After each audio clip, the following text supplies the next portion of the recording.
Good afternoon, everyone, and welcome to The Difference and Real Talk with Brian Poduska. I'm Lyndon Wilson. I'm the creator of The Difference. The Difference is a radio show, live stream, and podcast where we focus on our local and area businesses and entrepreneurs and help them bring awareness to their businesses and what they're doing in the lives and their communities and in their industries. And so I want to bring in now the host, the true host of the show, Brian Poduska. What's going on, Brian? How are you? Not much, Lennon. I'm good, man. How are you doing? I'm doing well. Thank you very much. Good to have you on again this week. We do this every week at 1:00. So glad to get this one kicked off again, and really excited to hear about your guest today and what he's doing, what his business is. But before we do, for the people that may not know who you are and what you do, tell everybody about that. Tell them who you are, and then share some information on Real Property Management Focus for us. Yeah, it's hard to believe that there's people out there who may not know me, but I know. Yeah, here we are. So my name is Brian Poduska. I'm the owner of Real Property Management Focus, where we focus on your real estate investments. Quick headlines on Real Property Management. We are a full-service property management company handling residential properties as well as small commercial. That's single-family, multifamily, and small commercial properties. For those who may not know what property management entails, it is your basic tenant placement, tenant screening, property listings, showings, rent collection, maintenance, coordination, evictions, all that good stuff. We also have a tool called Wealth Optimizer for our investors to analyze investment properties and show them fully what it looks like to 20, 30 years out, what your investment property is going to look like versus potentially, like a securities or a stock investment. So that in a nutshell is Real Property Management Focus. Give us a call if you have investment property or are looking to get into that realm. Well, that's pretty cool, especially the wealth part of it, the management. So we may have to do a show one day, Brian, just on evictions. And it's kind of like be a reality show, right? Right. Yeah. Get that and all the fun stuff. Right. We'll get the remote camera out and actually see somebody walking out of there. What was the show they used to have where it was the wrecker service or the repo man? Wasn't that it? Something like that? Right. Yeah. I can only imagine that the eviction process is. I'm sure it's not. I know it's not fun. I don't mean to make fun of it, but it's a part of the business, and I'd rather hire somebody to do it than do it myself. Exactly. So who do we have today? Who you got coming on your show today, Brian? Yeah, no, I'm really excited to bring in a gentleman named Tom Rowe. He's a good friend of mine. Met Tom through a networking group, about 2 years ago, and we've since joined other networking groups and become good friends. So Tom has an awesome story, which is why I wanted him to come on. The theme of today's show, kind of piggybacking off of last week's show, is the spirit of giving back to the community, to a good cause. Last week we had on Creek and Timber Legacy, giving back to veterans and first responders. What Tom does and the business that he created after he retired from the banking world is exactly that. It's a spirit of giving back to a good cause, with a nice twist to it, and that's drinking wine, right? Yeah, absolutely. Who doesn't like wine? And Tom hosts some awesome events. I won't steal his thunder, but Tom, welcome to the show. It's great to have you on today. Hey, thanks, Brian. It's really good to be here. Appreciate the invite. Absolutely. So I got one question before you get started. Tom, you're a retired banker, correct? Yes, sir. Does that mean you work more hours now than you did when you were a banker? I was before the pandemic hit. Absolutely. Absolutely. Okay. All right. Well, hey, I know we talked a little bit before the show, so I got to know you a little bit, but still looking to learn more. But tell everybody a little bit about who you are, about your life in banking, your retirement. Let's just let's get to know Tom, and then let's talk about the wines with the peel program you got going now. All right. Well, a little bit of personal information. I'll start off with the fact that I'm married to my high school sweetheart. We've been married 42 years, 2 kids, 2 grandkids, living the dream here in Plano, Texas. I spent 36 years in the banking world. The greatest majority of that was in mortgage underwriting. I started out as a loan processor and made my way into underwriting. And over the years, I figured out a way to actually teach people how to analyze business and personal tax returns to figure out how much somebody actually makes to qualify for their mortgage. And I made it fun, which was really different because most Yes. people who teach that, it's just dry and boring, and nobody wants to go.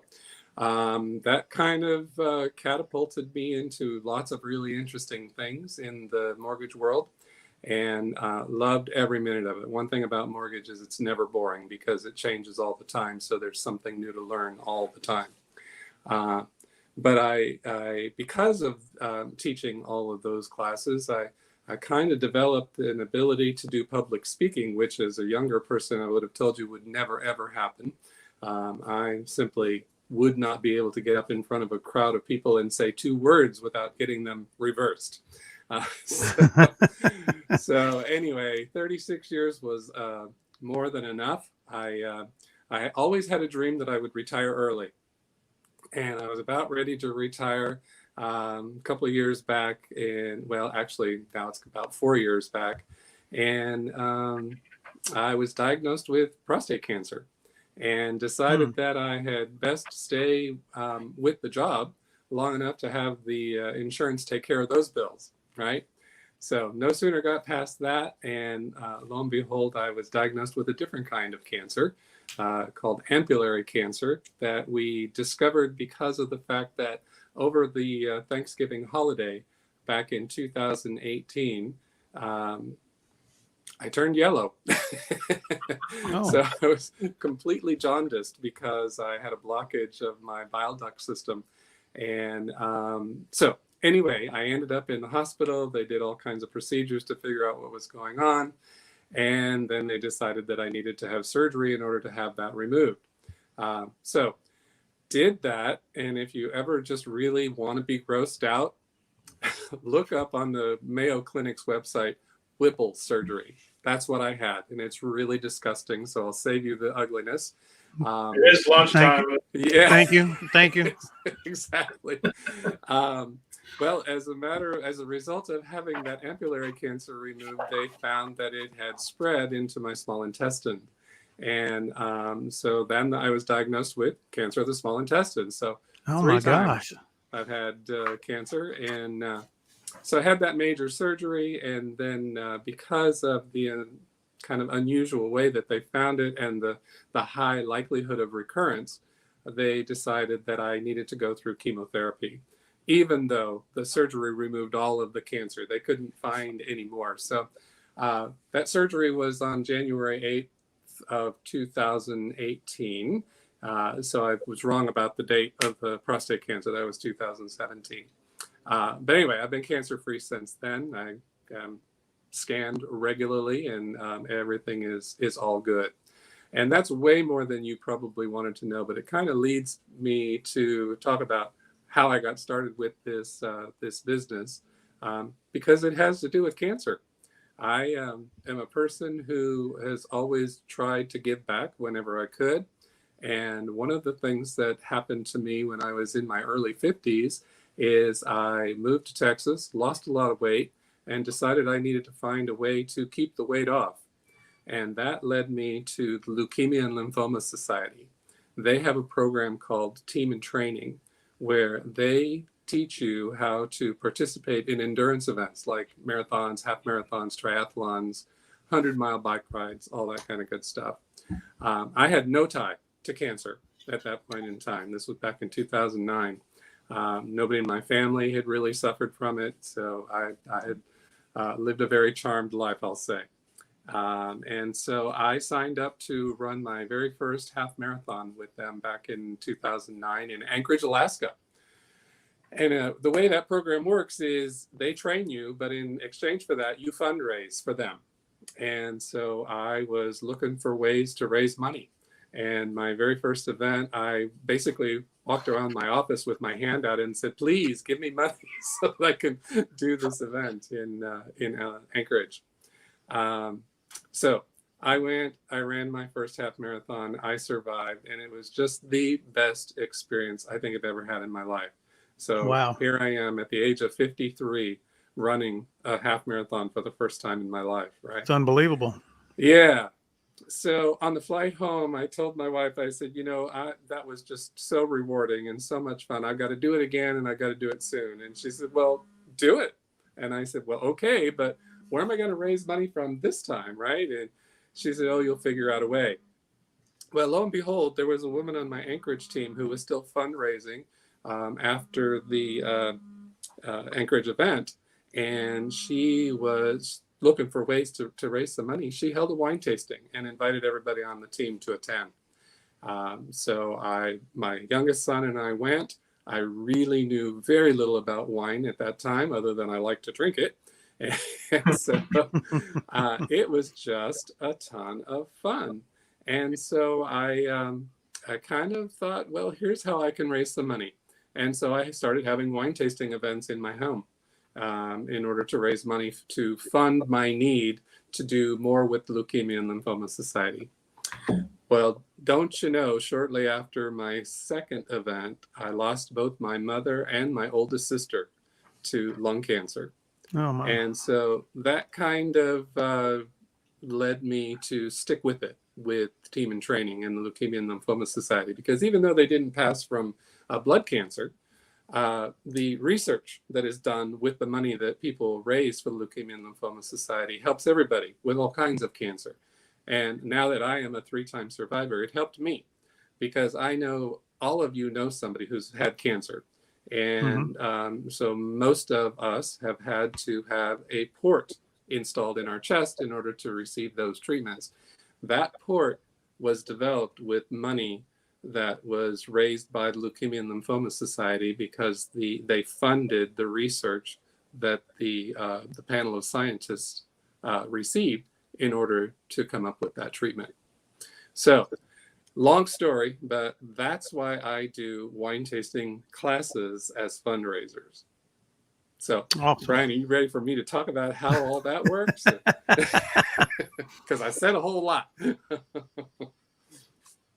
That's go ahead, Brian.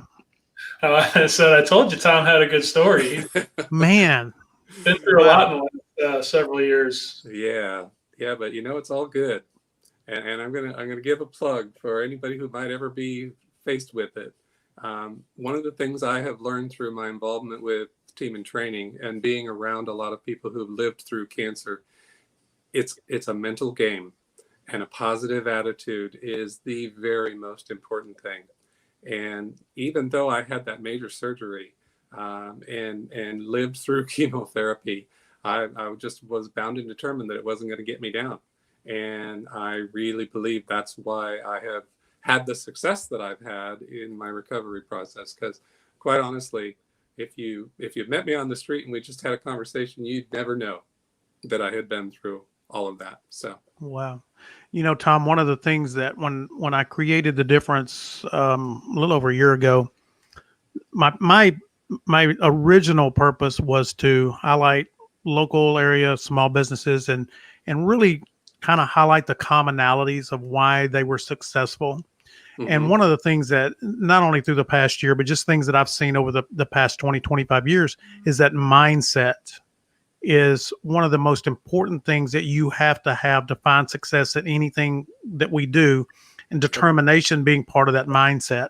So when you said that, I mean, it's so funny that when we have these shows, regardless of what the topic's going to be, somewhere that some commonality comes out, and it brings me back, and I'm like, man, I'm so blessed that I get to do a show like this and have people like Brian Poduska do their shows. and because I want everybody to understand that our challenges are not unique to us. We all, our struggles, all of them. I mean, there's somebody going through what we went through, or something like that, good, bad, or whatever it may be, and we all get through it by adopting those commonalities. That's where we find our success. And to hear you share that about how your mindset was, it's key to anything we do. I couldn't agree more, Lyndon. It truly is. And, you know, Brian mentioned that we met each other through networking. And I'm going to tell you, the people that we network with, the successful people are the optimistic people, the positive people. And it just really drives home the point that you just made, that it applies to all parts of our lives. So, not to get off subject, but I do want to touch on this just a little bit more. Being in mortgage for 36 years, being a 3-time cancer survivor, there's so many different type of mindsets. I've talked about the employee versus the entrepreneurial mindset, but I was reading this morning, and just one of the sometimes it's just so obvious that we just overlook it. But give me your thoughts on just pure determination.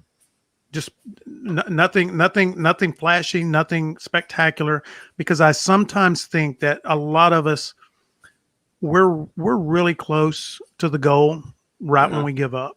Yeah. Usually we're the closest to the goal when we give up. Mm-hmm. And talk a little bit about determination and how important that is in your mind, just to win, no matter what it is that we're up against. Well, you know, boy, there's so many different directions I could go with that, but let me kind of focus on running marathons and half marathons. Yeah, you kind of have to be determined to finish that, wouldn't you? You really do. And I'm going to tell you, I never had a goal growing up to do that. But when I finally had a reason to do it, I just made the decision that I was going to do it, come hell or high water. Well, I told you I enjoyed my first event, and then I had my second event. Well, now I'll share with you that I have run 3 full marathons and 39 half marathons. Wow. So it just, you get that mindset that you've got that thing to accomplish, right? And I'm going to tell you, a lot of it comes from really strong support from a lot of people. I have a group of the very best friends that I have ever made in my life because of my involvement with running. These are one of my former running coaches was the person who was at my hospital bed more frequently than anybody else besides my wife. He came in every day. We walked the halls together. You know, he was encouraging, and he's just a person that I would do anything in the world I possibly could do for. But it's that kind of determination that he shows that kind of bleeds into why I do what I do. Right. Well, that's definitely, I mean, having that support group and especially going through what you were talking about, but just even in our everyday lives, because it gets daunting sometimes. Sometimes it's tough, regardless of what it is we're facing. It just seems like that we can't go on, and having people that love and care about us around us, that support us and stay determined, because sometimes it's somebody else's determination that's just as important as my own, right? Very true. Very true. So let's talk about wine. Okay. What do you want to know? That's where everybody everything. Is the happy hour yet? Not quite. Well, I told you that I got involved with wine in order to fundraise. And so I started actually teaching wine back years ago for somebody else who had a business very similar to mine, and the one that I have now. And so again, lots of events for people who were raising money for the Leukemia and Lymphoma Society. Well, the person who owned that business kind of made some unfortunate decisions, And because of that, she's no longer in the business. And I had to cut ties with her. But I found I really missed it. Yes, I love wine, but I love people too. And I missed being around people and having a good time and teaching them things. And so I reached out to my best friend and said, look, I miss it too badly to not do it anymore. What do you think about starting our own business? His response was, I don't have a clue how to do it. And my answer was, I don't either, but we've got brains. We can figure it out. So we went through the process of incorporating and getting our liquor license and finding our site and all of that stuff, just, kind of feeling our way through as we did it because we didn't really know what to do. But to get right down to what we do, we hold wine tasting classes that are fundraisers for basically anybody who's raising money for any reason. Of course, it's great when it's for a nonprofit, but we've done events that weren't for a specific charity. And I'll talk more about that a little bit later.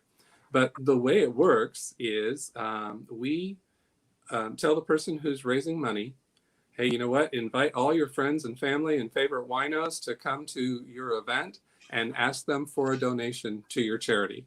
And in exchange for that, they get to come and learn about wine. What we do is we feature 12 different wines from all around the world that are not readily available on the Dallas retail market. And so we go through at our event, presenting each one of those wines. Everybody gets to taste. I teach people how to handle their wine glass. I teach them about the basics of wine.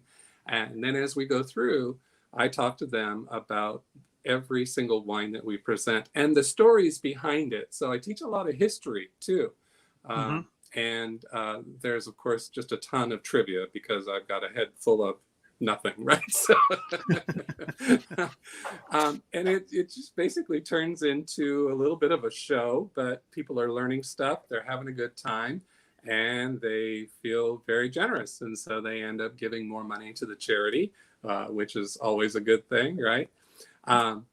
But getting back to some of the basics about our company, I've mentioned that we carry wines that are not readily available. Well, what that means for us is that we're usually presenting wines that are limited production or maybe from a boutique winery.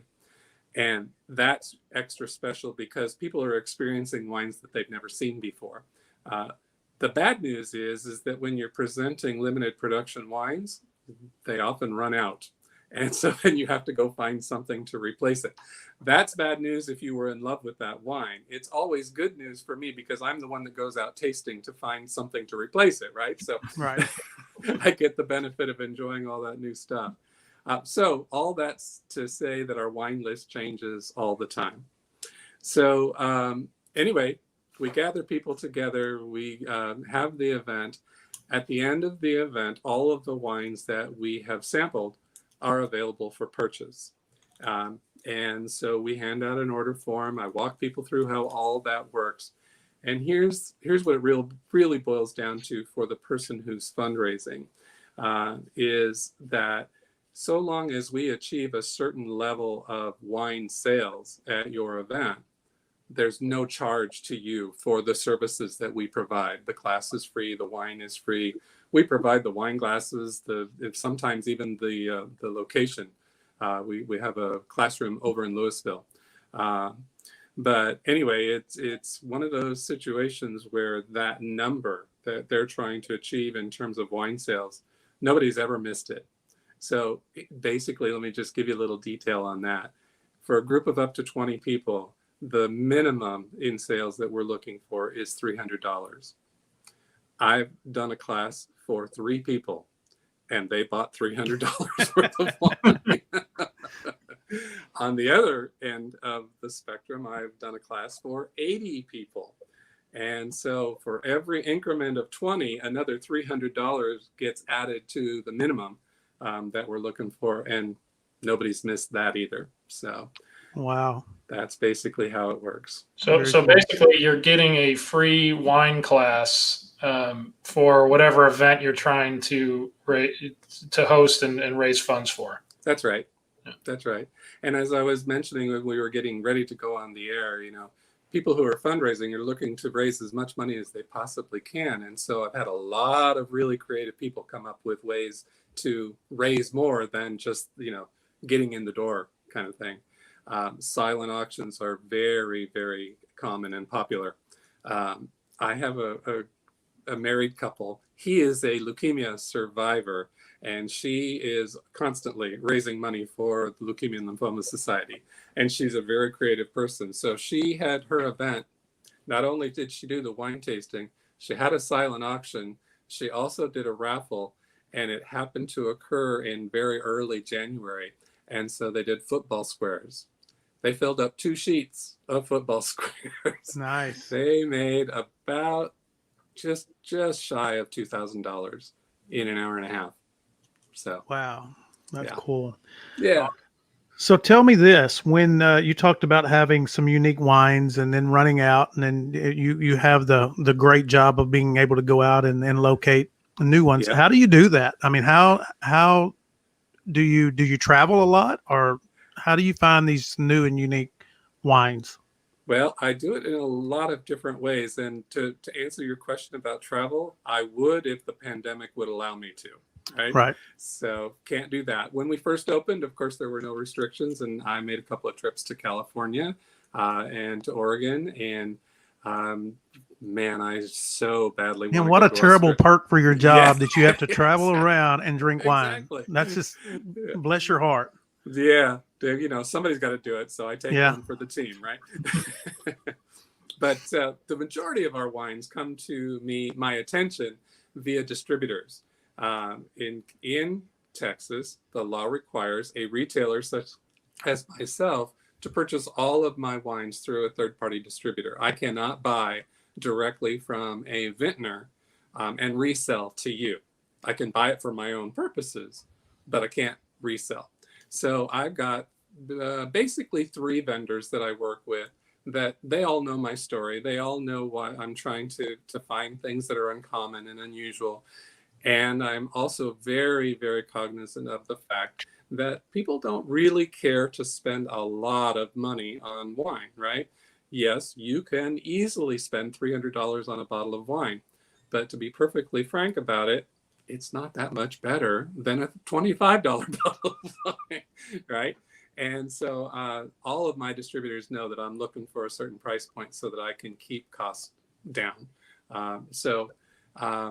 I've got one distributor that I work with, that this lady, my sales rep, she is constantly texting me, hey, we got this new wine in from Australia, or, we've got this new Malbec from Argentina. We need to get together so you can try it. And so that's typically how I find these hidden gems. Okay. Why is it that Texas, are other states like that they only allow to purchase through distributors, or is it just kind of unique to Texas? Or yeah, Texas has some really unique laws when it comes to alcohol. And I don't know the laws of all the other states, but having lived in California for most of my young life, I can tell you it's not that way there, right? Right. So I had a friend through my Rotary Club who owned a brew house over in Louisville. And I thought I had to struggle to deal with the laws around alcohol. Nothing compared to what he had to contend with the state in his own brewing and reselling of his own product.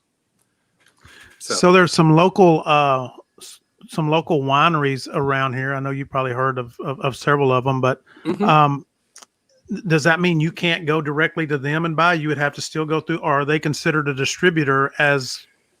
Yeah. How does that work? It depends on how they license themselves, right? So most wineries do not also license themselves as distributors. And so if they don't carry both licenses, I cannot purchase from them for resale. I would have to ask them which distributor they're working with, and then go to that distributor in order to purchase their product, which is, of course, why cost is what it is, right? Because we've got all these different layers of people needing their cut. Yeah. That's how that works. It's a great way to put it. Great way to put it. So I visited a winery a few years ago up in McKinney, Uh-huh. and the guy was real generous with telling us. I mean, it was a small one, but and his vineyard wasn't very big, but he had a lot of different types of wine, and he was explaining to us how he actually ordered grapes Yeah. from different places around the world, Yeah. and that he would make or craft his wine that way. I thought that was really interesting because I guess you just don't realize that just because if you're a vineyard, just because you're not growing them, that doesn't mean that's the only grape that you have, right? Yeah, totally.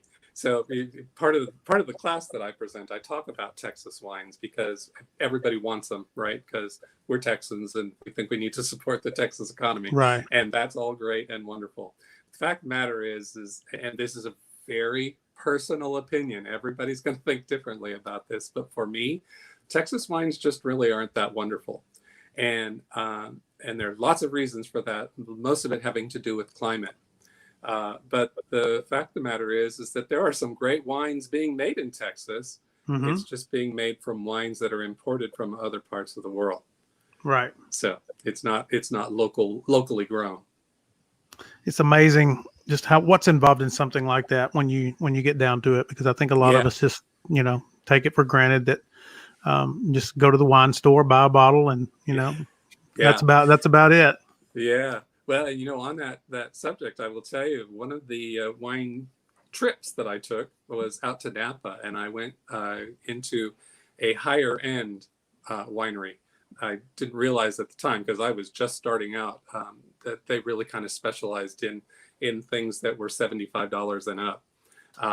But anyway, I walked in, basically I was trying to try all of the lower end products in case there was something that I might be able to bring in.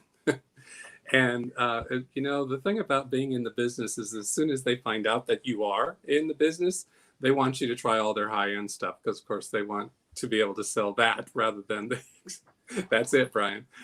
And so I was just about ready to leave, and the guy that was serving me said, "Hey, have you had our Malbec?" And I'm like, "You have a Malbec here in California?" And he said, "Oh yeah, and it is great." And I said, "Wait a minute, you are not growing those grapes here?" And he said, "Oh gosh, no, we get them from Argentina, where all Malbec comes from, right?" Mm-hmm. And so even the big California wineries do that. It's not just a Texas thing. So you mentioned that it was a lot of the climate is the reason that it's difficult to. Does it have anything to do with the soil as well? It seems like I remember him saying something about the soil, or maybe the climate has the impact on the soil. But he was talking about that a little bit, I think. Yeah, of course, the soil has a lot of input, right? There's a word in the wine industry called terroir, and it refers to the surrounds that the wine grapes grow up in. So all of the things that are happening from the ground to the air quality, all of that stuff has an impact on the flavor of the grape, the quality of the harvest, all of those good things. And in fact, just because it's in my head right now, I will tell you that they're very, very concerned about the 2020 harvest in Napa, because the fires this year got really, really close to the vineyards, whereas in years past they've been a little bit distant. So the terroir that is created as a result of the fires it's not going to mean really good things, right? But the thing about Texas that we really suffer from is we lack something called diurnal variation. Diurnal variation talks about the difference in temperature between night and day. California has it because, it can get really hot in the wine growing regions of California in the summertime, but every single night, those ocean breezes blow in, the fog comes with it, the temperature will drop 20, 30, 40 degrees overnight, right? That gives the grapes an opportunity to recover, and that really improves their quality. You go out in the middle of the night here in Texas in August, what's the temperature? 102. Yep, 5 degrees less than it was in the daytime. Not much of a recovery, right? We grow prunes here, not Totally. So there's your lesson there. That's good. I've learned a lot today. I really have. What else you got to share with us that we may not know about wine and winemaking? Oh gosh, there's so much. Pick a topic and let me see if I can come up with something. I'm not Um, smart enough to do What, that. Brian, can so you help me? what's your favorite type of wine, Tom, and why? well, I'm currently and have been now for a year or so stuck on Zinfandel. Huge Zinfandel fan. Lots of reasons for it. One of them is going to be embarrassing, but I'm going to share anyway, since you asked. First of all, Bring it. let me give you a little history on Zinfandel. The majority of it is grown in California.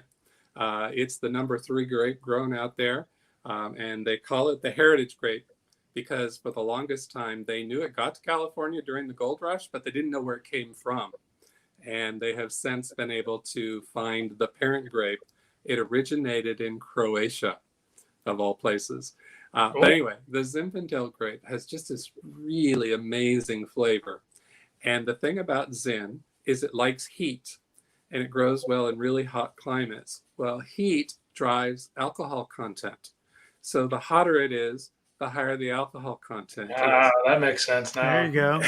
Favorite. I know it makes me sound bad. Not at all. For me, high alcohol content translates to my palate as a really smooth finish. And so when you put that great flavor together with that smooth finish and a terrific grilled steak, quite honestly, I don't know anything better on the planet that you can experience. Wow. Man, I am hungry. I am too, man. That just we're gonna have to cut the show off and get out here and go eat. Yeah, really. Where's Cold? So, Tom, tell everyone we've got probably a little over 5 minutes left. I want to make sure that we get your contact information out with everybody. If you'll share that, and then also after the show is over, if you'll go in the comments here on social media and put that in, so Totally. people know how to get in touch with you as well if they're looking to do a fundraiser or learn more about wine. Totally. So the name of our company is Wines with an Appeal, and the "and" is in parentheses. That's a little play on words because our wines are appealing, and pretty much anytime you come to one of our events, there's going to be an appeal for your money, right? So Wines with an Appeal. We're located at 917 North Mill Street in Louisville. Our contact information, you can reach me via email at tom@wineswithappeal.com. Or our business phone is 214-621-5216. If you go to our Facebook page, there's all kinds of information about what we do. Lots of, I'm happy to say, glowing recommendations from people who have had events with us. If you go to our website, which is wineswithappeal.com, you will learn a lot about how to put together a wine tasting fundraiser, and all of that stuff that I mentioned about the minimum wine sales and all of that is included there. So okay, awesome. Just go in the comments when you're done. And you said, let me see. I want to hold on one second. Wines with Appeal.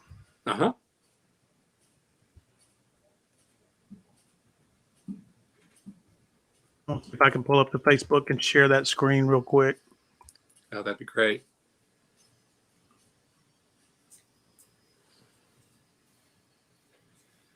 I found it. I know everybody's itching to get out there and interact with folks, and now that you're able to do that, Tom, it's a great way for people to kind of reopen. Yes, totally. And I'm so excited about this event on Saturday, but I'm a little bit nervous too because it's been a while since I've given a class. I'm like, oh, do I remember all that stuff? It's like riding a bike. Yeah, that's what my business partner said. It's like drinking wine. Yeah. Well, I was gonna say, get a glass or two in, and you should be good to go. How about this, Tom? Is this the web or the Facebook page we're looking for? Facebook page, yes. Okay, so Wines with an Appeal, everybody. If you're interested, you can find their information there. It'll also, I think, as I scroll down, it's probably going to give. Yep, it's got your website and all of that on there. So that's awesome. Yep, it's all there. If you scroll up, I shout out to one of my friends that I met through Leukemia and Lymphoma Society. Can you go up to the very top where that banner is? Because it has our logo in it. Oh, there, yeah. So that logo was created by a good friend that I met because of running for the Leukemia and Lymphoma Society. It's funny how all those things come together, right? Right. Great logo. Yeah. Cool. All right. Well, Brian, we are about out of time. Tom, I wish we had more time because I wish I had a glass of wine. Yeah, we're definitely going to have to. We talked a little bit before. There's a couple of nonprofits that we're working with. We're supporting here at the Difference, and so I definitely want to make them aware. I know Brian's gonna do that with one of the guys we're mutual friends with, but he's got a real good connection with them, and so we definitely. I think there can be some opportunities for us to put something together, and I get to sit around and have a glass or two of wine with you and learn a little bit more. That would be fun. Absolutely. Well, and let me just share. Oh, what's that, Brian? So I was going to say, at the very least, maybe send some samples our way so we can understand. There you go. Well, I wanted to share very quickly, if time allows. We have figured out a way to do these virtually. It's not the same experience, and it's not as many wines, but one of Brian and my good friends from networking, Michael Copeland, is a chef. He's actually an insurance agent, but he's also a chef. And he put together 6 really simple recipes that pair with 6 of our wines. And so when we do it virtually, I talk about the wine and then Michael talks about the food. And everybody gets the recipe prior to the event so they can actually prepare it and have it ready to go. So. Oh, that's cool. Yeah, it's very fun. Cool. All right. Brian, did you want to mention, I think you had a couple of your sponsors that you wanted to talk about before we get off of here? Yeah, I'm going to talk a little bit about James Kern and his company, Delicate Moving, and then also touch a little bit on Creek and Timber Legacy that we talked about earlier. So yeah, first up, we've got James Kern, owner of Delicate Moving, and let me get to his spot real quick. So let me first talk to you about a moment about Delicate Moving and their team of awesome movers. Delicate Moving has been providing outstanding moving and packing services to thousands of customers in the DFW Metroplex for over 25 years. With their commitment to only hiring qualified, highly trained and skilled movers, you can count on Delicate Moving to provide you with a 5-star moving experience. Moving out of an apartment or home, Delicate Moving can take care of you regardless of the size of your move. Need packing? No problem. They have professionally trained packers to take care of all your packing needs. Building a house, but your current house sold and you're going to need storage for a few months? Contact Delicate Moving. They have their own storage facility. It's secure and safe for your possessions. You'll have peace of mind when Delicate Moving picks up your shipment. Your shipment will be safely stored and delivered in the same condition as when your new home is ready. One more thing about Delicate Moving, 64% of their business in 2020 has been from referrals and repeat customers. Delicate Moving is a company you can count on and trust with your furniture and prized possessions. Call or email Delicate Moving today for a free quote, 214-972-0502, or reach out to them on email. That's it. The address of that is info at delicatemoving.com. All right. And then we've got Creek and Timber Legacy, right? And then let's talk about Creek and Timber real quick. I don't have a nice fancy blurb for them other than I know the creators of this company. It is an awesome nonprofit company, and it's benefiting veterans and first responders by hosting basically all expense paid trips for veterans, first responders. That is their target market. They've got big plans to potentially purchase a ranch, a 1,000-acre ranch, to host those events for those beneficiaries. So check them out. I think we've got a scroll on them. Actually, on the outro, we're going to have a little bit more information on Creek and Timber Legacy, but check them out. It's a great cause. Yes, it is. Great guys, great cause, and definitely want to get them connected with Tom. I think that there can be some synergy there.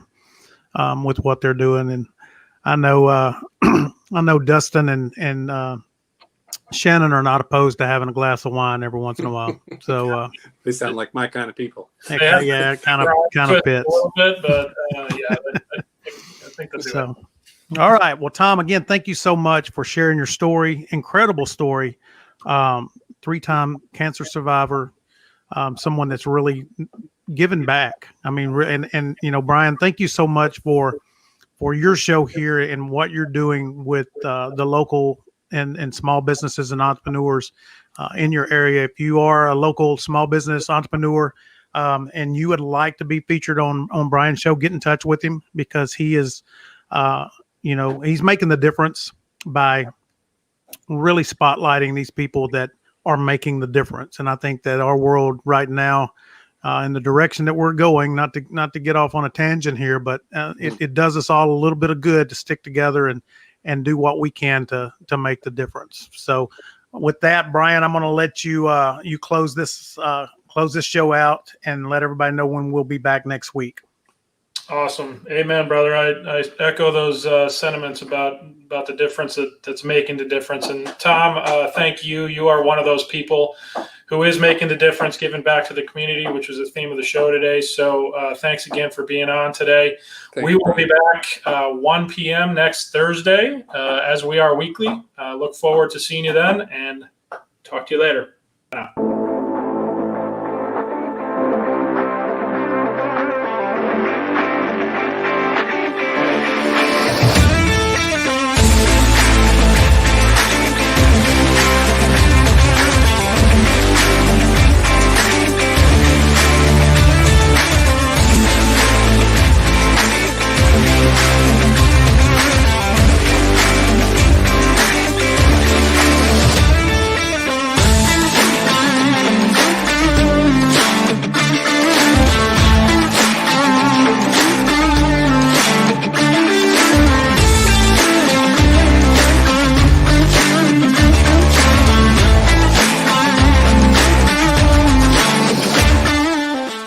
The Difference is a proud supporter of the following nonprofits: Creek and Timber Legacy, providing outdoor learning, hunting, and firearm therapy for veterans, first responders, and children with serious illness.